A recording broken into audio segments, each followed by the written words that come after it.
বাংলাদেশের জনপ্রিয় ব্যান্ড তারকা ও সঙ্গীতশিল্পী শাফিন আহমেদ আর নেই।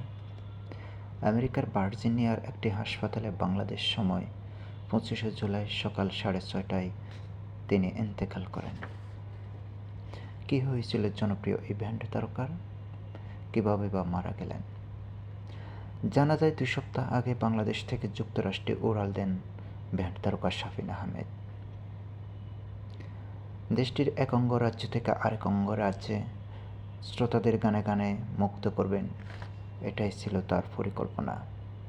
শুরুটা হয়েছিল তেমনই খুব সুন্দর করে, কিন্তু দ্বিতীয় কনসার্টের আগে যেন খেলেন বড় ধরনের একটি ধাক্কা, যেই ধাক্কা তার জীবনের সব হিসেব নিকেশ নিমেষেই পাল্টে দেয়। সামলে উঠতে পারেনি আর, বরণ করে নিতে হয় মৃত্যুকে। বৃহস্পতিবার সকালে যুক্তরাষ্ট্রের ভার্জিনিয়া থেকে উড়ে আসা শাফিনের হঠাৎ মৃত্যুর খবর হতবাক করে দেয়। এই মৃত্যু সংবাদ যেন বিনোদন অঙ্গনের সবার পাশাপাশি গানপ্রেমীদের কাছেও একেবারে অকল্পনীয়।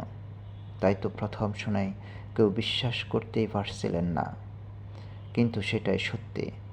সবাইকে অবাক করে দিয়ে চিরদিনের জন্য পৃথিবীর মায়া ত্যাগ করে চলে যান ব্যান্ড সঙ্গীতের উজ্জ্বল এই নক্ষত্র।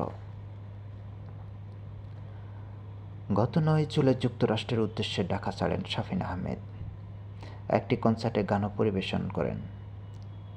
20শে জুলাই ভার্জিনিয়াতে তার আরেকটি স্টেজ শোতে পারফর্ম করার কথা ছিল, কিন্তু অনুষ্ঠানের আগে অসুস্থ হয়ে পড়লে তাকে দ্রুত হাসপাতালে নেওয়া হয়।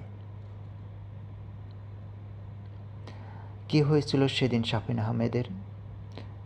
এই প্রসঙ্গে তার বড় ভাই হামিন আহমেদ জানান, ম্যাসিভ হার্ট অ্যাটাক হয়েছিল শাফিন আহমেদের। হামিন আরও জানান, 20শে জুলাই ভার্জিনিয়ায় গান গাওয়ার কথা ছিল শাফিন আহমেদের। সব ঠিকঠাক ছিল, হোটেল আয়োজক সহ সবাই ছিলেন। এর মধ্যে শাফিন জানান তার শরীরটা খারাপ লাগছে, তাই স্টেজ শো বাতিল করতে হয়।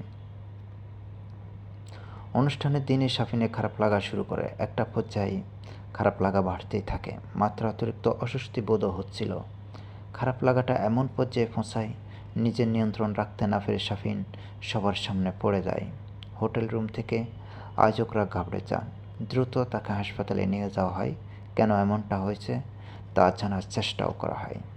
কথায় কথায় হামিন আহমেদ বললেন, সন্ধ্যায় যখন অসুস্থ হয় তখন তাকে দ্রুত হাসপাতালে নেওয়ার পর কিছুটা ভালো অনুভব করেন। তখন যারা আয়োজক ছিলেন তারা হাসপাতাল থেকে চলে আসেন, কিন্তু রাত 3:30টার দিকে আবারও অ্যাটাক হয়। সেটা ম্যাসিভ ছিল। 5 থেকে 7 মিনিট একেবারে অচেতন ছিল শাফিন আহমেদ। এরপর সিপিআর করে তার জ্ঞান ফিরিয়ে আনার চেষ্টা হয়। সিপিআর শেষে তাকে ভেন্টিলেশনে নেওয়া হয়। এই কদিন ভেন্টিলেশন শেষে অবশেষে মৃত্যুর খবরটা জানানো হয়।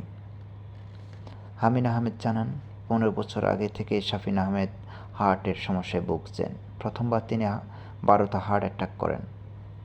12টার ওই হার্ট অ্যাটাকও মেজর ছিল। এরপর সেটা নিয়ন্ত্রণে আসে। কয়েক বছর আগে কক্সবাজারে আরেকবার হার্ট অ্যাটাক হয় শাফিনের। এ বছরের শুরুর দিকে ঢাকার কেরানীগঞ্জেও শাফিন আহমেদের একবার হার্ট অ্যাটাক হয়। এরপর চিকিৎসকরা তাকে মানসিক চাপ নেওয়া, এমনকি বিমান ভ্রমণের ক্ষেত্রে বিধিনিষেধ আরোপ করেছিলেন। বাংলাদেশি ব্যান্ড সঙ্গীতের অন্যতম একটি নাম মাইলস। এই দলে শাফিন আহমেদের জন্য এক সমার্থক একটি শব্দ। সেই শাফিন আহমেদ বেশ কয়েক বছর মাইলসের সঙ্গে ছিলেন না। নিজের মতো করে নতুন একটি ব্যান্ড গঠন করার পরিকল্পনা ছিল তার, কিন্তু সেটি আর হলো না।